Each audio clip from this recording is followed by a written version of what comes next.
So we go into the effective board. According to Principle 1 of the Nigerian Code of Corporate Governance, a successful company is headed by an effective board. So when we're talking about effectiveness, we mean producing the expected or intended results. So an effective board is a board that produces the expected or intended results. So how do we produce the expected and intended results? To help us discuss this and make a sense of this, I have two distinguished guests that are going to join us to discuss this topic further. And I'm pleased to have with us Dr. Nnaemeka Ewelukwa. He's the former Managing Director, CEO of the Nigerian Bulk Electric Trading Company. He's a Nigerian lawyer with specialist background in electricity, legal, policy, and regulatory reforms and energy transactions.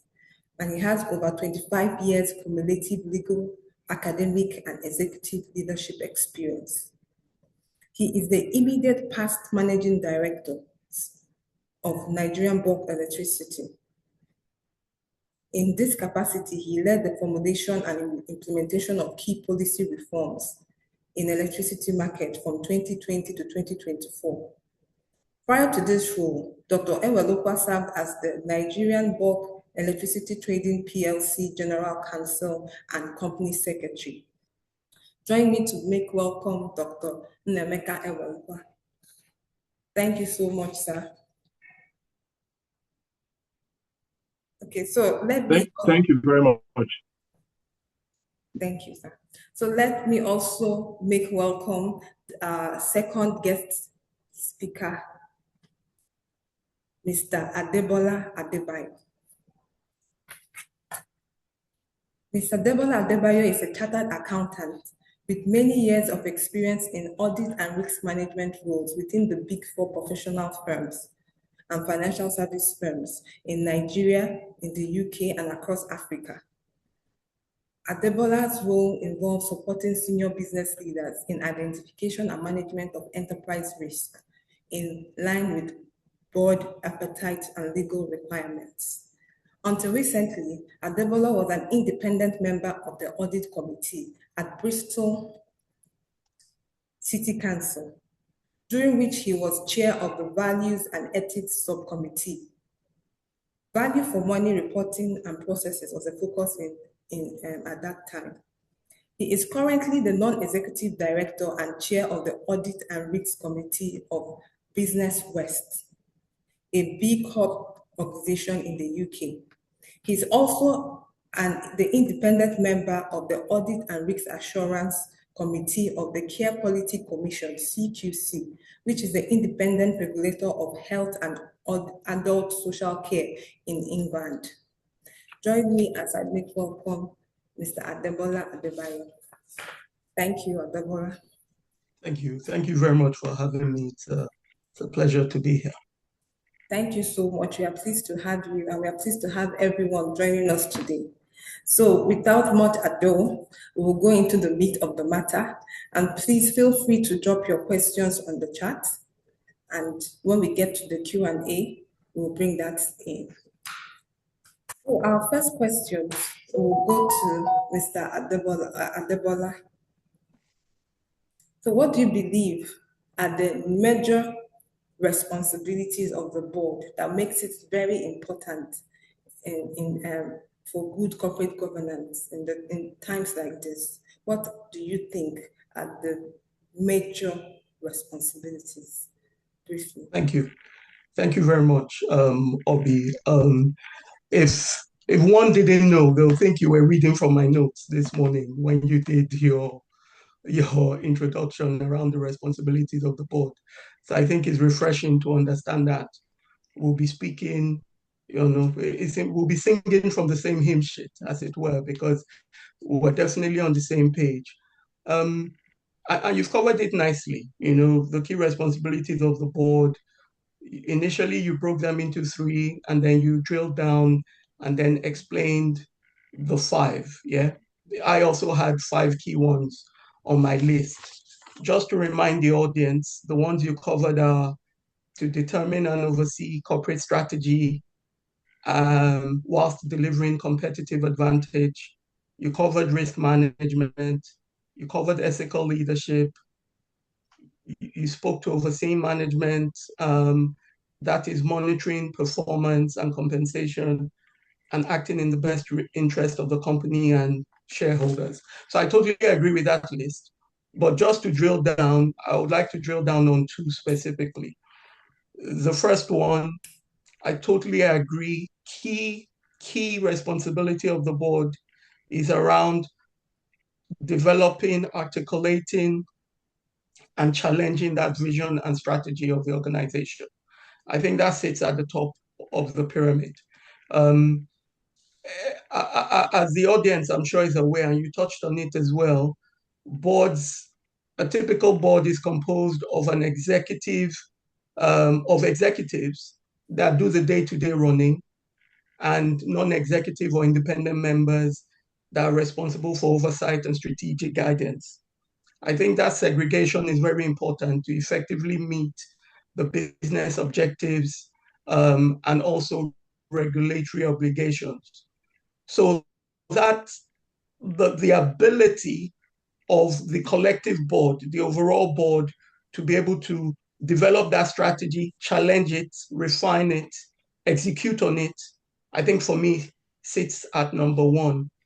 The second one I would like to touch on, without going over your full list of 5, is upholding ethical compliance. Ethical and legal compliance is what I would say. Yeah. So there's doing the right thing because it is naturally right to do, but there's also doing the right thing as you're obliged to do based on maybe any regulatory reporting requirements. The board is responsible for that. Yeah, so I think those two are the ones I would like to pull out. I totally agree with your list, like I said, and it was on mine as well. But for the sake of this panel discussion, I think those are the two I'd like to emphasize. That's great. Corporate strategy and ethical and legal compliance. Yes, legal compliance. Thank you so much for that. So over to you, Dr. Ewelukwa. What do you believe are the characteristics of an effective board? The characteristics of an effective board. Thank you very much. First of all, thanks for the invitation to partake in this forum. And also thanks for the introduction where you succinctly summarized some of the key issues we'll be looking at in the course of this discussion. In some ways, you could say that an effective board is a board that effectively discharges on the key responsibilities you earlier outlined. An effective board, kind of looking at it from the perspective of having been on boards. An effective board is a board that does not lose sight of why the board was put together. So you have boards that have people that are from different walks of life, different experiences, different backgrounds, but you're here for a common purpose. And the common purpose is to ensure that the legal entity that you're charged with overseeing, that its best interest is advanced always.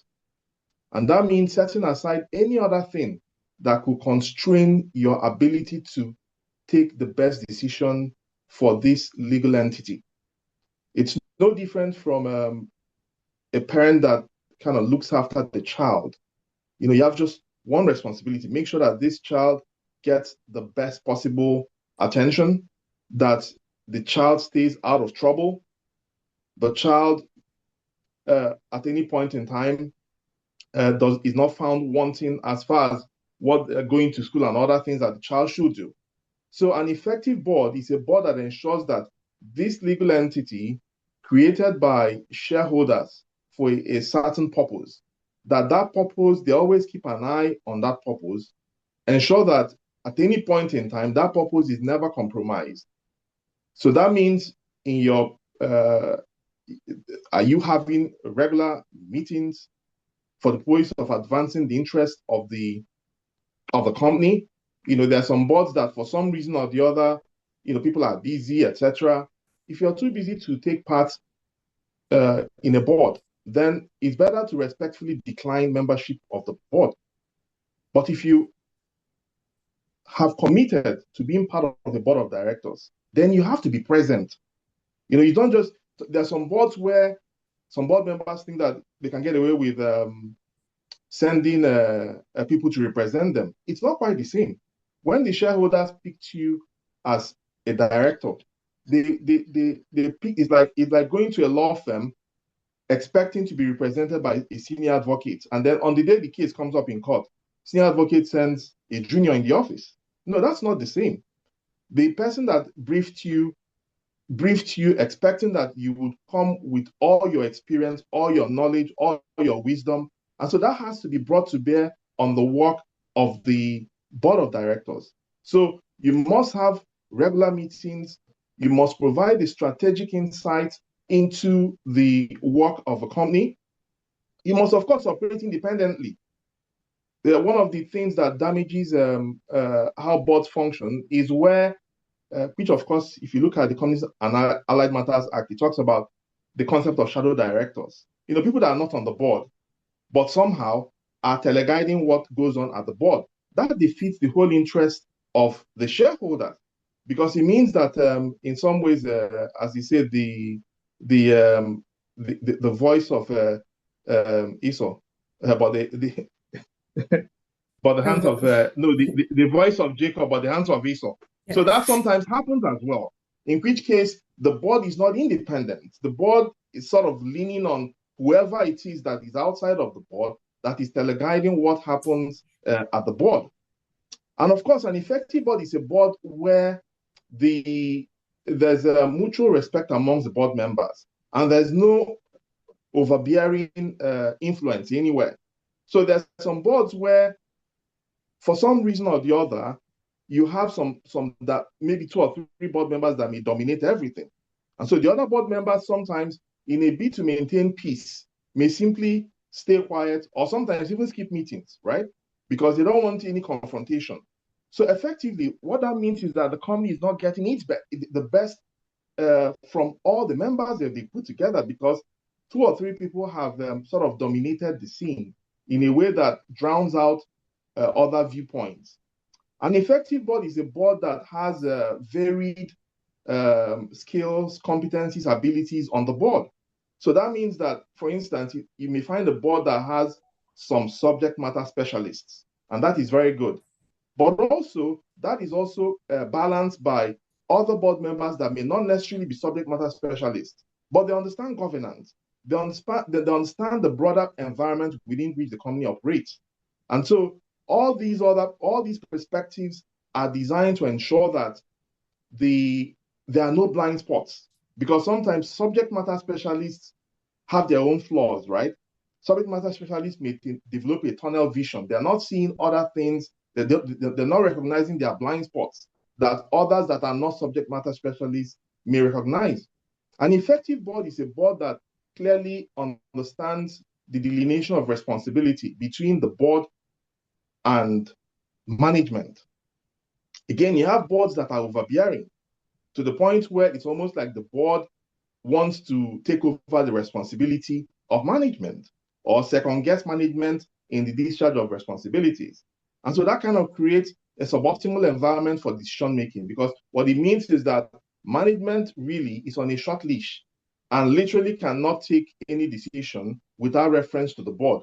And sometimes that clogs the wheel of decision-making. And at the heart of a company being able to make progress in its responsibilities is decisions. And so you have some companies where the company is literally paralyzed because they are waiting for the board to meet. And then the board members are busy or something or the other. And so the company goes on, a whole year, everybody is busy. And so these critical decisions can be taken. And you now start to have a wide gap between things that require critical decisions and when the board meets. Sometimes by the time the board meets, things have already spoiled or things have really gone really bad. I think I'll probably stop here and maybe shed more light as the discussion proceeds. Thank you. Thank you very much. So I'm picking some key things from the characteristics of an effective board: independence, regular meeting, diversity, and understanding the lines of responsibility. That is very key for an effective board. So